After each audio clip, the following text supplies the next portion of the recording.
Okay, but on September 9th, at least at your deposition, you were extremely clear. You called the president, you said he was feeling cranky that day, right?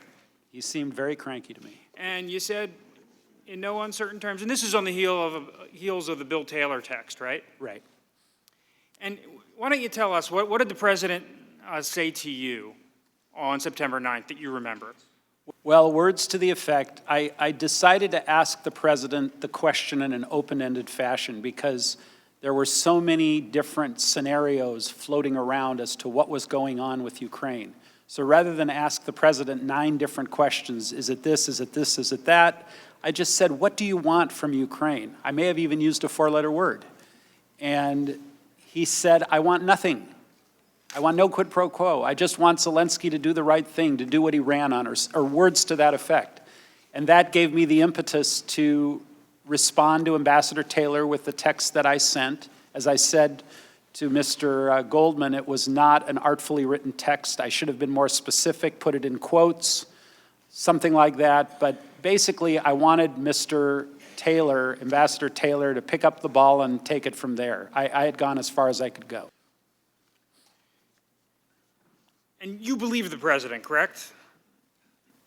You know what? I'm not going to characterize whether I believed or didn't believe. I was just trying to convey what he said on the phone. Okay, so you're asking Secretary Pompeo whether we should block time and I mean, is there any discussion of specific investigations? Is there any discussion of Biden or Burisma or anything linking to aid in this email that you sent to Pompeo? No, this was a proposed briefing that I was going to give President Zelensky.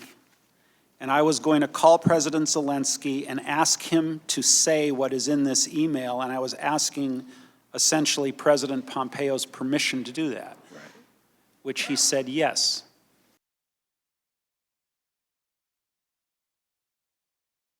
Did Ambassador Volker ever relate that to you? No, we just talked in generic terms about, quote, investigating Burisma. Okay, but it had nothing to do with Vice President Biden. I had never heard Vice President Biden come up until very late in the game. When? I don't recall the exact date, but when it all sort of came together, maybe after the transcript of the July 25th call. I don't know. I don't know the exact date when I made the connection.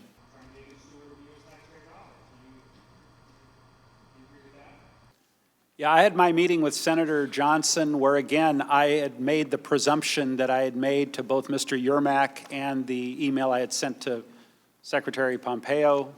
And we were sort of ruminating about what was going on. And Senator Johnson, I believe, said, I'm going to call President Trump, and find out. And then he obviously had that phone call. I wasn't involved in that phone call. The president was signaling to Senator Johnson that he was going to lift the aid.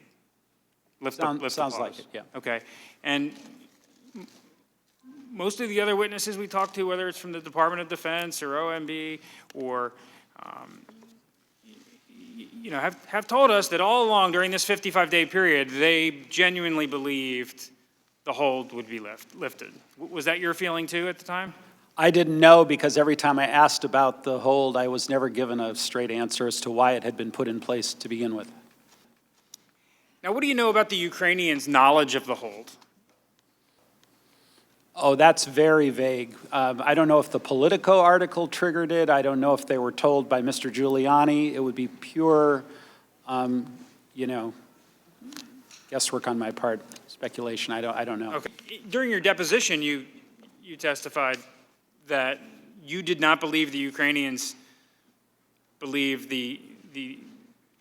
were aware of the hold until the Politico article.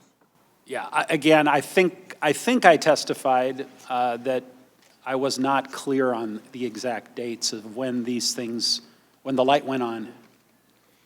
There were a lot of conversations going on with the Ukrainians by a lot of people, so I don't know who communicated what to them.